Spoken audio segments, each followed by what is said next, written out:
Welcome. We are going to be chatting about some books that I may or may not have done a mini-sode of, things that maybe you would be interested and should be on your bookshelf if you like horror reads. I'm going to post a little, sorry, my brain is still trying to wake up for some reason. On Amazon, we have a list of books that I have put into our comment section. It is right here.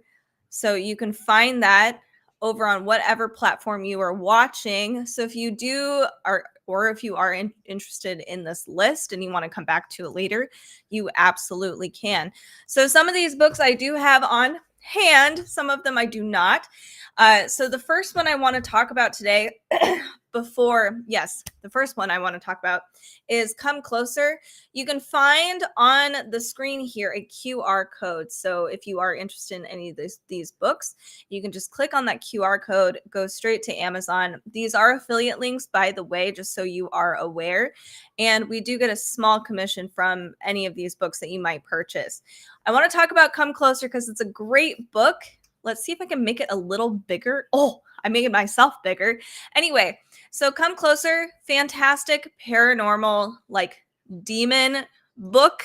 It's a great book if you're looking for, I guess, an introductory possession story. This one actually actively freaked me out. I did a full mini-sode episode about it, which you can find on darksideofthelibrary.com if you want to listen to the full thing. But I'll just tell you a little short story because I don't know. I think it's fun. So the thing that really spooked me was there's a whole list of possession traits, or you might be possessed if you have if you have 7 out of 10 of these things happening to you. And one of those things was saying if you can hear like a tapping, a pounding on the walls, and it's really sinister and creepy and it's consistent, and other people can hear it too, but they can only hear it when you're around. So I actually had a weird moment. I'm a bit of a skeptic with paranormal possession stuff, but I did have one time, and this is why this book scared me, was I was on a walk and I was listening to it, and the main character was talking about she can hear this tapping noise and it was getting annoying and irritating and was following her everywhere. I had a moment when I was growing up where there was this tapping. I got up in the middle of the night, started heading towards down the hallway, and there was like this tapping noise, like, I hope you can hear that. Anyway, so the tapping got faster and faster and faster. At the closer I approached the kitchen, I was like, nope. It was like one of those weird moments where your animal instincts start to kick in and you're like, oh, no, I'm not going there. So Come Closer was kind of a lot like that. The buildup was really great. It actually made you think about, what is the problem with possession? Because our main protagonist ends up kind of doing what she wants. She tends to self-censor a lot in the very beginning, but over time she's like, I don't even care anymore. So Come Closer is just a really good possession story all around. It's not, I mean, it gets a little gory, but it's overall fairly light. It's short. I read this in the afternoon. It was a really, really good one. And now I want to read more possession stories. If you've read this one, make sure to give me a comment because I want to hear more about this book. I know it's an older one. So that's what I have to say. If you wanted to know more about my thoughts on this book, check out our podcast episode because I go into way more detail about it. All right, another book I wanted to talk about. Oh no, I forgot to grab it. That's because my husband's in a meeting. So Berserk. We have a lot of comics and graphic novels, including manga, on this channel. I try to talk about different comic books so that you guys can, comic readers are updated on certain things. Berserk has a very special place in my heart, and I'm sad because I should have grabbed it so I could show you the inside of this whole book. So this is the deluxe volume. You can find it over here in the QR code. So this contains volumes, I think 1 through 3, but it's bigger. So you can see all of Kentaro Miura's artwork just up close, and it's just even more stunning, if that's even possible. I highly recommend checking this out. It's a dark, high fantasy graphic novel. There are demons. There's a lot of themes in here that they go over, like depression, trauma, There's a lot of trigger warnings, so just be aware of that. And because it's a graphic novel, everything is just visual. You'll see everything. So again, just be careful of those trigger warnings. But Guts is a mighty swordsman going around killing demons and hunting this guy named Griffith, who's horrible. Anyway, so I highly recommend checking it out if you like dark, high fantasy graphic novels, if you want to check out manga in general and you kind of like that sort of theme. This is definitely the place to start. Unfortunately, Kentaro Miura passed away, and he wasn't able to like finish it, but his staff, I think, is actually finishing it for him. He's been working on this since the 80s. It's a fantastic graphic novel. All right, so another one I think people should probably have on their bookshelf is Earthlings. So if you like disturbing novels, this one's it. It's creepy. It's sinister. It's a psychological thriller. It's totally gonna mess you up. It's really disturbing. It's like disturbing and endearing at the same time. It's written by the same author who wrote Convenience Store Woman. It talks about, I guess, maintaining the social quo, what's normal, and, you know, people who don't necessarily fall into line, what that looks like, and how society treats them. And it has a lot of trigger warnings in this one as well. This one, we have a girl, I'm trying to remember her name. Oh, I should have had everything pulled up. I apologize. But anyway, our main protagonist, she has gone through a lot of childhood trauma throughout her life, and we get to witness that. And she, over time, truly believes that she is from another place that has this wild name. And it's really a sad story, but it's really interesting, the social commentary. So I just wanted to bring this to your attention. If you're looking for something disturbing, different, Japanese author, really, really interesting stuff in this one. So check out Earthlings. Again, you can find that in our QR code over here. Just click on that and you'll find it. It's really, really nice. Not nice. It's a really great book. All right, so next up, and by the way, make sure to comment, what kind of horror books have you been reading, or which ones do you tend to read over again? Are there books that you enjoy more than others in the horror genre? Let me know, because I'd love to hear you. So the next book I want to share with you today is Masters of Death. This is by Olivia Blake. Most people are going to recognize Olivia Blake's book, The Atlas 6. Great. I like the first book. I haven't read the third one. I think that one actually came out not too long ago. Second book was okay. But Masters of Death is just a single book, and it talks about a whole host of fun characters. We have a vampire, we have a demon, we have the godson of death. Our vampire is a real estate agent trying to sell this house that's actually possessed by a ghost who doesn't want to leave. Understandably, it's his house. Why does he have to leave? And then we have a couple other characters in here too, some archangels, lots of stuff. So I thought it might be confusing to keep everything together. This is a really deep, thought-provoking story about mortality, what it means to be immortal, what things are you actually sacrificing? Because, like, I think as society, we have this obsession with like staying young, staying alive forever. But what does that actually entail? It talks about long lost loves, and how that develops over time. It's a really, really beautiful book, and I do recommend it. There are some really interesting, trippy parts in here too, because our whole host of characters has to basically battle with a god. It's interesting, not like battle, but they have to confront a god to save themselves. It's a really cool book. I want to reread it because it was just so interesting. Olivia Blake has a very beautiful writing style. It's poetic. It's kind of flowery.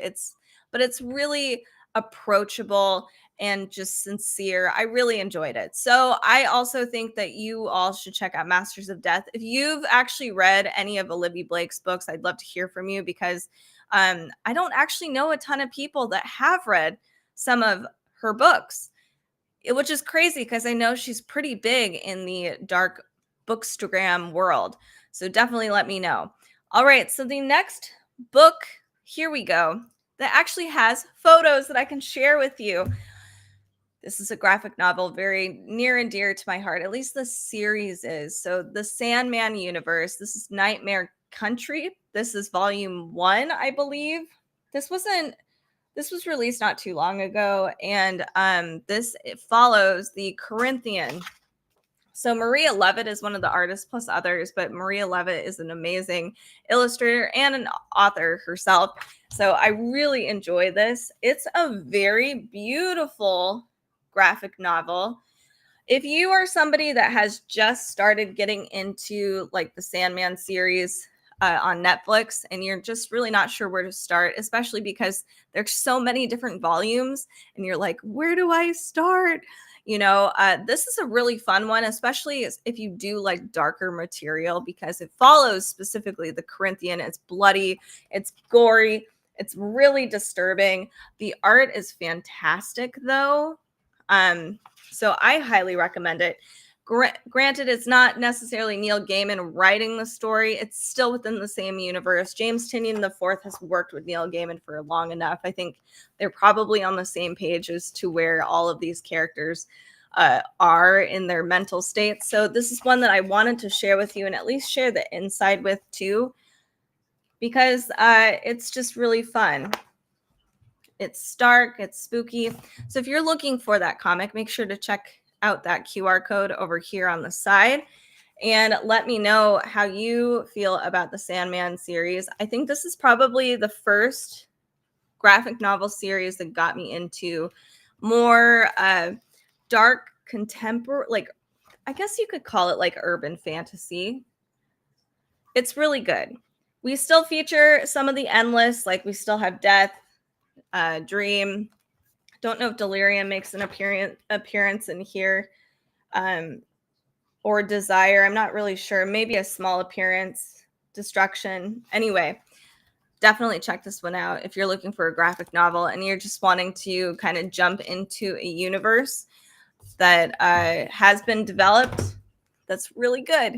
All right. So the next thing that I'm going to share with y'all is I'll share 2 ghost stories. So this one is one that actually still sticks with me. I think if you're looking for something really disturbing, but you like the ghost story genre, Ghost Eaters by Clay McLeod Chapman is the way to go. It is it's unique because you're talking about it talks about themes like drug addiction, so trigger warning there. But it talks about this drug where you can actually see ghosts and the aftermath and how you can get sucked into that life. So it really is just like this really big metaphor for addiction. But it's a really disturbing novel. There's a ton of disturbing scenes in this book that I was like, I'll never forget them. There's a whole scene with with everybody around this table. Anyway, I do recommend it if you're looking for more on the darker, not gory, but disturbing end of ghost stories. Ghost Eaters is the way to go, in my opinion. But if you're looking for something a little more mellow, more gothic, kind of atmospheric, Ghost Eaters is obviously atmospheric, but it's really in your face and it's kind of like a fever dream. But The Haunting of Velwood is a little different. So it's ghost story light. So if you're just dabbling into horror books and you're not really sure where to start and you like the idea of ghost stories, especially more on the traditional sense of having to put the spirit to rest, The Haunting of Velwood is pretty good. It's pretty tame, all things considered. I would say, like, I enjoyed it. There were a lot of plot holes in it. I do admit that, but I overlooked it because they were focused there. It was so character focused that I was just I don't know, I was immersed in like the characters versus the story itself. The story felt more like background music to me. But I really enjoyed the characters that Gwendolyn Keast created. They're really relatable. It's LGBTQ plus friendly. It's just a really, and it's relatable, especially to the LGBTQ plus community as well.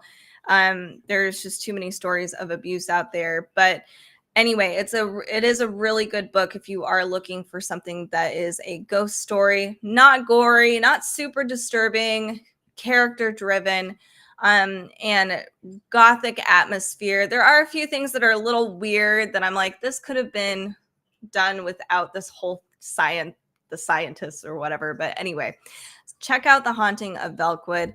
It's a pretty good book, in my opinion. All right, so the next one I want to share with you, this is going to be a pretty short live stream. I just wanted to showcase a few books that I've read over the past year. Some of these I did give minisodes to, other ones I did not give minisodes to. So if you are interested in finding full episodes, you can find that over at darksideofthelibrary.com. We have show notes there, etc. So here I wanted to share a few books that are coming out this month, some that have actually come out already. Let me actually find this book so I can reread it, the description. So I really am excited about this book. I probably don't even need a description, but Butter. This is by Asako Yuzuki. This is older, but it's finally been translated. Apparently, this is inspired by a true story about a female gourmet cook and serial killer. They are both the same. And then we have another character that's a journalist that's intent on cracking her case. I want to see what the inspiration is for the real story. So there's a infamous person called the Kankatsu Killer. That's what this story is based on. So that's interesting. So this book is apparently a exploration of misogyny, obsession, romance, and food in Japan, which all of those things are things that I personally love. So we have a gourmet cook her name is Manako. She's sitting in the Tokyo detention house, convicted of the serial murders of lonely businessmen, whom she is said to have seduced with her delicious home cooking, which is hysterical, I have to say. So, of course, this case was a huge sensation. People are like, what? Female cook serial killer? So she, the serial killer, refuses to take any visitors. She just does not want to be interviewed. But that is until we have a journalist whose name is Rika. She writes her a letter asking for her recipe for beef stew. So the chef / serial killer does not resist. She's like, oh, another food connoisseur. Yes, let me write them back. Anyway, so Rika is the only woman in her news office, and she works really late. She works really hard, and she cooks more than, she probably only cooks ramen every single day. That's kind of this character, but she really, really wants to break this case. And she, over time, as they start doing these interviews together, the journalist and the serial killer, Rika, the journalist, starts to wonder, do they actually have more in common than she would like to admit? So I'm excited for this one personally. This is Butter, a novel of food and murder. I really cannot wait. I'm like, I need to get my hands on it. So that is one that I'm definitely going to be doing a mini-sode of for sure. So make sure to follow us on our socials if you do want to get notified of when that does happen. I am really pumped about it because I haven't actually read a serial killer book, which is funny because if Carrie were here, she'd be like, Katie, what are you doing? Because I love serial killer books. I don't know what's wrong with me. But I think one of the ones that I found the most notable that I did a mini-sode of was the Jigsaw Man. And this is going to be, or this is a part of a big series. And I think this is more popular in the UK because there's not a lot, I haven't seen a lot of people talk about the Jigsaw Man over here in the US. So it is, let me get to the actual link here. I'm trying to remember the main character's name. It's been a couple of years since I've actually read this, but if you are looking for a disturbing psychological thriller, like a cat and mouse serial killer book, this one is definitely it. Police investigation and drama. I've been watching because I have not caught up on True Detective. We finally finished season 4, but we skipped season 2 and 3. We're only watching the good ones, I guess.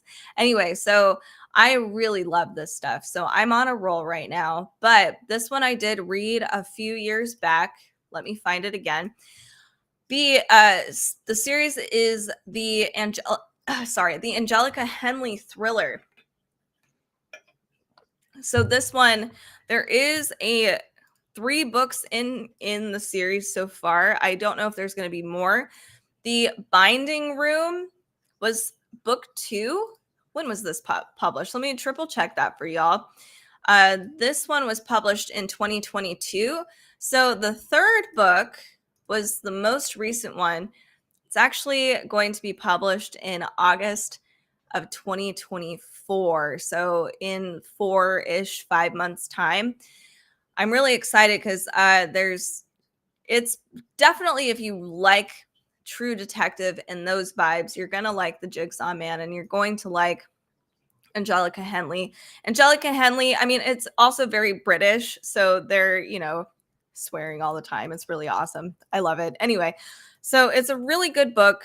It's pretty disturbing. It's pretty gory, and it does talk about some of the problems or some of the drama and hardships of being a detective, the hardships on family, maintaining those kinds of relationships, and some of the things that you see, how you have to hold trauma for the families whose loved ones have gone missing or have had their lives taken away from them.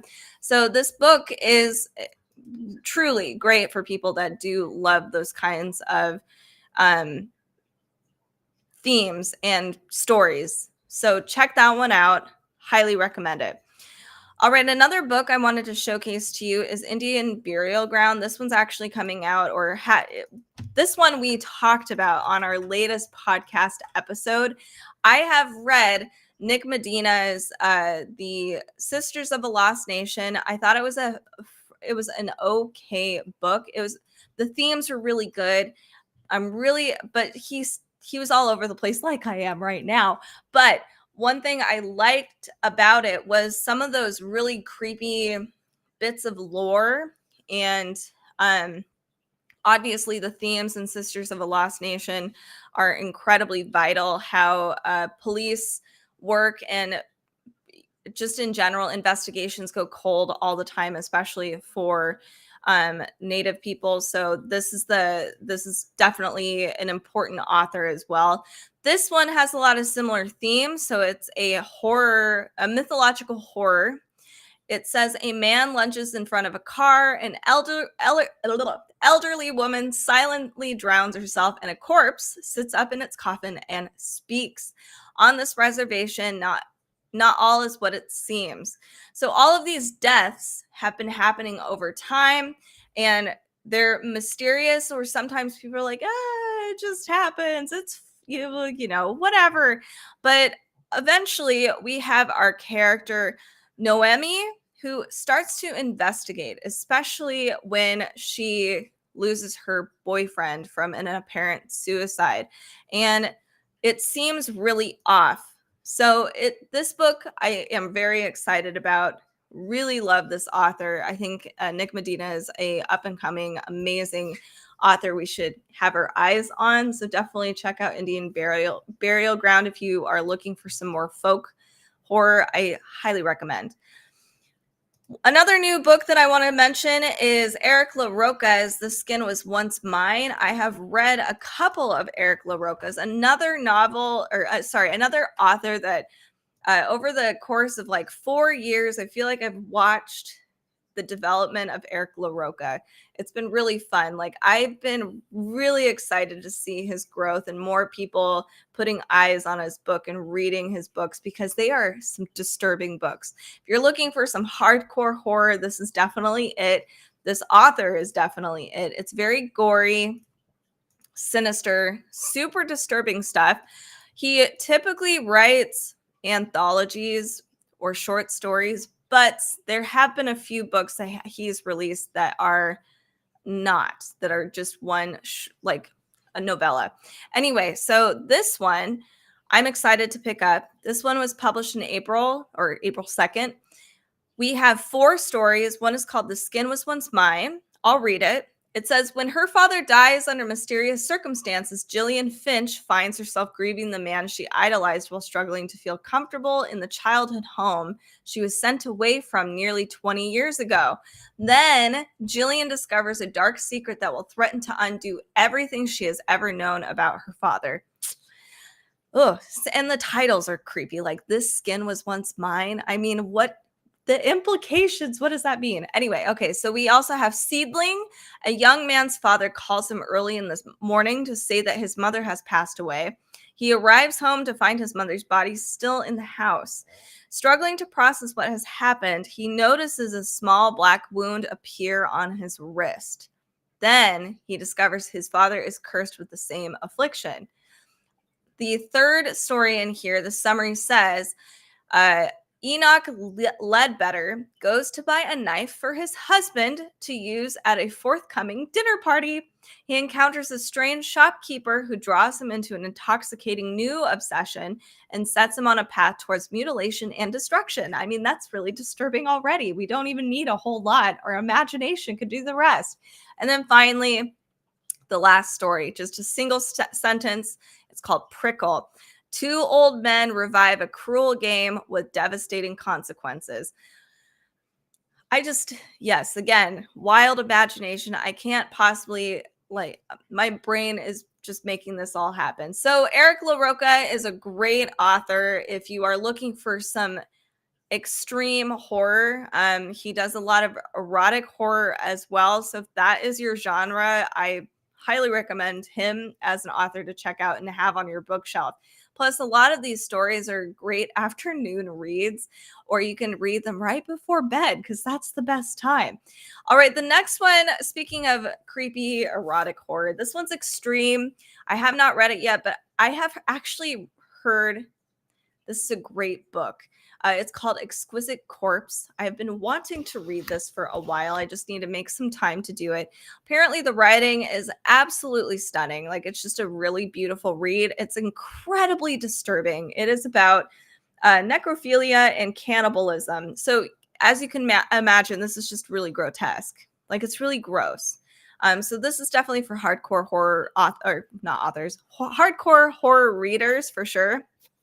I'm excited to try this one out because Poppy Z Bright has done a couple of books that are very extreme and unique and just pushing the boundaries of what's okay to write about. So she's done Lost Souls, Drawing Blood, and Wormwood, which I've actually seen quite a lot of coverage over. And this is a pretty old book, Exquisite Corpse.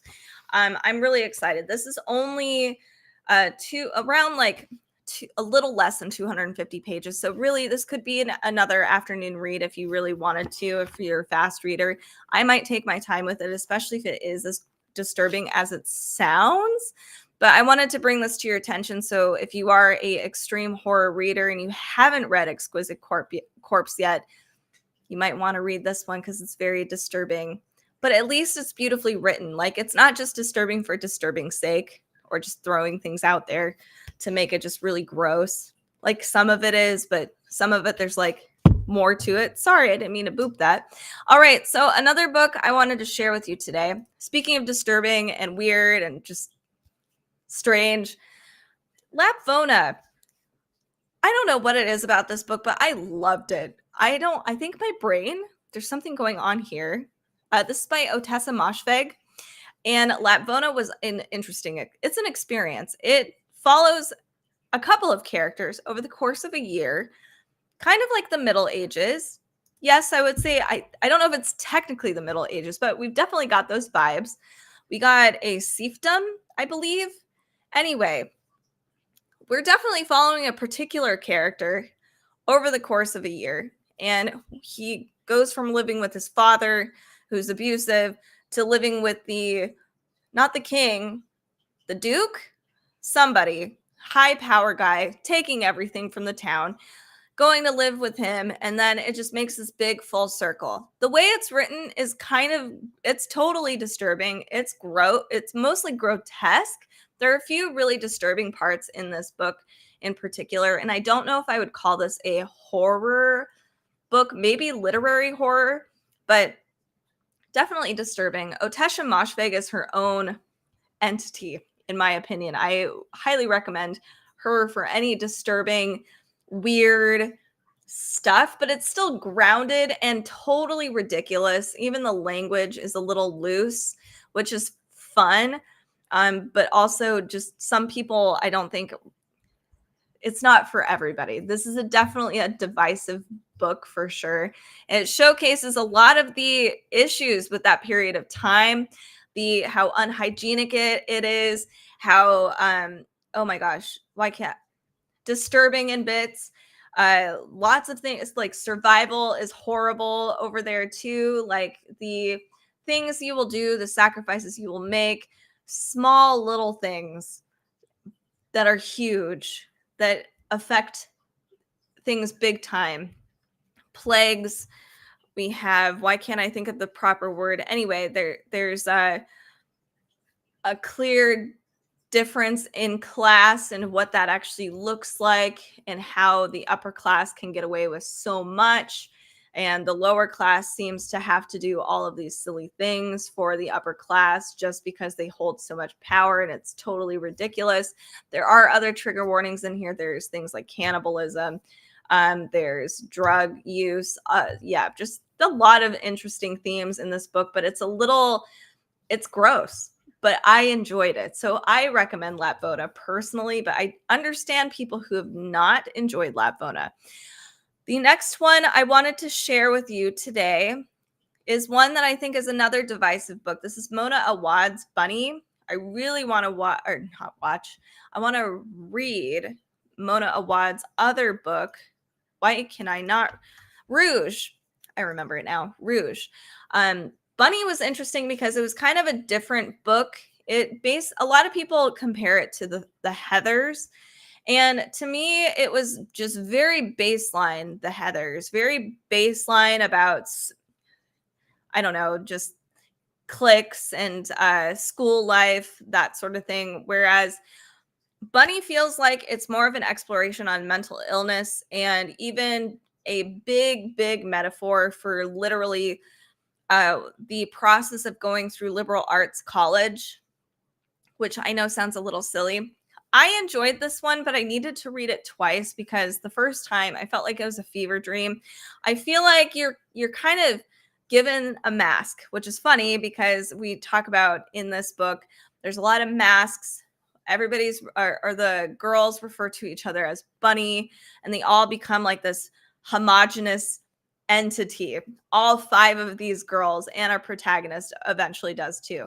But anyway, so they all become like bunnies, and then everything has these animalistic traits. So it feels like at face value, this is about how like social psychology is very interesting, and how we will do things to fit in with a crowd. So at first glance, that's what this book feels like. And then it starts to devolve into something else. And you're like, wait a minute, because there's a twist at the end. You're like, wait, oh, this isn't actually what that was about. Crap.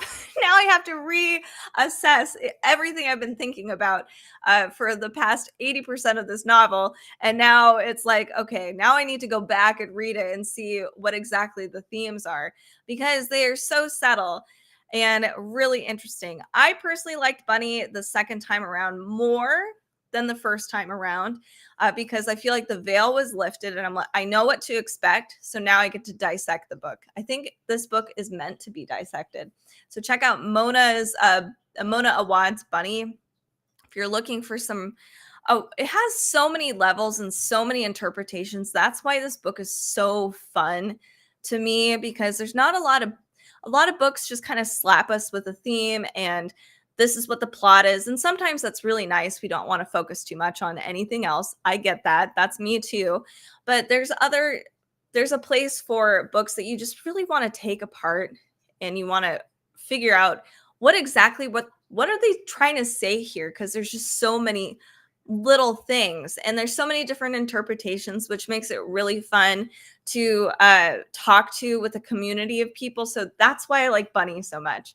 All right, so the next one I wanted to share with you today, speaking of really important and coming together, this is Human Sacrifices. This one I just finished reading. This is an anthology. It's really, really quick. This is a really important book that talks about the sacrifices that we all make. Excuse me while I drink some coffee. We all make sacrifices, or we are all prone to being in a position where we have to make a sacrifice. So an example of this is that a mother sacrifices her daughters for passion, or a nanny sacrifices her own son for the son that she's watching. So those are literal. And then there's other things like one of my favorite stories in this book is called Sisters. The sacrifices we make as women to look thin, or the sacrifices women make to not look thin. There is just nothing we can do, you know.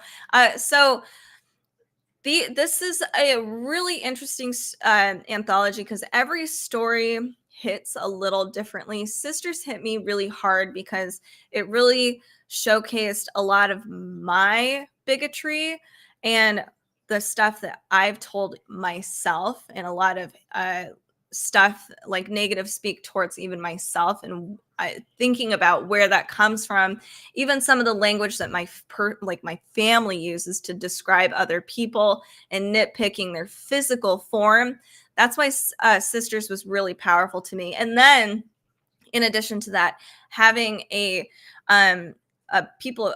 lens through the lens of a Latin American woman, and what that all means, like the physical features of being more white or versus more dark skinned. And it really opened my eyes to a lot of things, which was just, it's a lot. A lot of these stories are really gory and really scary and really disturbing, and have a ton of trigger warnings. So if you are into more horror that's definitely has a lot of social commentary and has a lot of important messages, Human Sacrifices, I highly recommend. In my opinion, it's really, really good. I enjoyed it, and I want to read these stories over again to really just soak it in, because there's just a lot. All right, the next one I want to mention to you is a new one. I'm really excited for this one because it sounds really cute. Another really good metaphor. So let me pull this one up. This one is supposed to come out, or it did come out, April 2nd. I haven't been able to get my hands on it yet. Basically, it talks about how a cute little monster named Shshishen has made the mistake of falling in love, which is fatal to all monsters. And she ends up she says eating her girlfriend isn't an option. Shshishen didn't curse anybody, but to give herself and Homily a chance at happiness, she has to figure out why her girlfriend and her girlfriend's twisted family thinks she's the one that actually killed and did all of these horrible things to her girlfriend's family at one point. There's a lot of cool themes in here. It's apparently like so somebody writes a creepy, charming, monster-slaying sapphic fantasy romance, a happily ever after with a higher than average body count. It sounds really adorable and perfect, so I'm excited for this one. If you're looking for a romantasy, dark monster book, this is definitely it. It's pretty amazing. So I can't wait to get my hands on it. And the art is really cute too. Like, it's perfect. And then before, actually, think the last book, we have 2 books, I guess. 2 books that I really enjoyed that other people might not. The Handyman Method, that one really cut deep for me because I've worked blue collar for many, many years. And there is a certain like approach and mentality with a lot, at least there was when I was doing it. And it really resonated with me because even I felt myself starting to fall into that at one point. So this is another kind of psychological thriller that could or could not be about possession or haunted houses, or it could be about just your psychological state or even the influences of the culture around you. So there's a lot going on in this particular book. It is really violent and it is pretty brutal. So if you are looking for that sort of thing, it's a little it's a heavier haunted house book with a lot of interesting themes, but there are a lot of trigger warnings. So be careful of this one too. Not everybody appreciated this one. Totally respect that. This one just was really close for me. So The Handyman Method by Nick Cutter and Andrew F. Sullivan, they wrote this one together. So it's really cool because if you've read Nick Cutter before, I feel like Andrew Sullivan definitely tones it down. Nick Cutter's definitely got a really fun, punky writing style versus Andrew F. Sullivan has just a little more flow. They're both great, but it's fun seeing them merge together. And then finally, my last book that I just wanted to share with you today that I was shocked because usually good covers don't live up to the hype for me, at least the covers that I've really enjoyed. But man, Mayfly really lived up to the hype, and I really want you guys to know about this one. This one's fun. This one has such a just dynamic main protagonist who is just she works as a Disney princess in the daytime, but then at nighttime she just goes to these dingy bars. She lives the the underdog life. It's just really good. I don't know how else to describe it. She's got violent thoughts and she's just wild. It's really fun. Oh, hey, Brigavelli. Thank you so much for your comment over on YouTube. It means so much. Thank you. I'm glad you enjoy our channel. Let me know what books you've been reading because I would love to hear about it. I've been not unfortunately, I guess it's a blessing. I am in the middle of reading 2 books right now. One is The Invocations, which I really need to just sit down and read it without interfering with anything else. So that one is by Crystal Sutherland. And the other one that I just got that I wanted to start too is Draw Down the Moon. Both of them actually, I haven't read any YA books in a while, but both of them actually popped up on my library list recently. And I'm like, okay, we're going to read a couple cool YA books this time. Anyway, so Mayfly is really dark, disturbing, another psychological thriller. Our main character, Maeve. Oh, Ice Cream Man Sunday Edition, the graphic novel series. How is that? I've been wanting to check that one out. I don't know why the whole thing is just like, it's probably like I'm a little off put by the Ice Cream Man, but then I'm like, wait a minute. That's usually a good sign. It must be good. Like if I'm getting a little disturbed by it. So yeah, let me know how that comic is because I'm assuming it's the comic. Okay, Mayfly, really good. Highly recommend it. Dark Disney princess. She's unhinged. Like really. There's a lot of trigger warnings here. This is a really fun one with really just wild. Maeve is a wild character. She's taking care of her grandma. I'm trying to remember all these other things in here, but it was like a wild fever dream. And you really feel like, even though she's just a little psychotic, I really feel for her. There's so many things going on with Maeve, but it's not in a, I don't know. It's just almost as a matter of fact. She's like one of those chill people that really knows herself. And she knows that she's unhinged and she's chill about it. I'm not sure how else to describe it. So Mayfly is definitely on my list. All right. So that actually wraps up all of the books that I highly recommend. Some of these I've done minisodes of, like Mayfly this way. You can find that at darksideofthelibrary.com or on YouTube. I have recorded them on our minisode video list.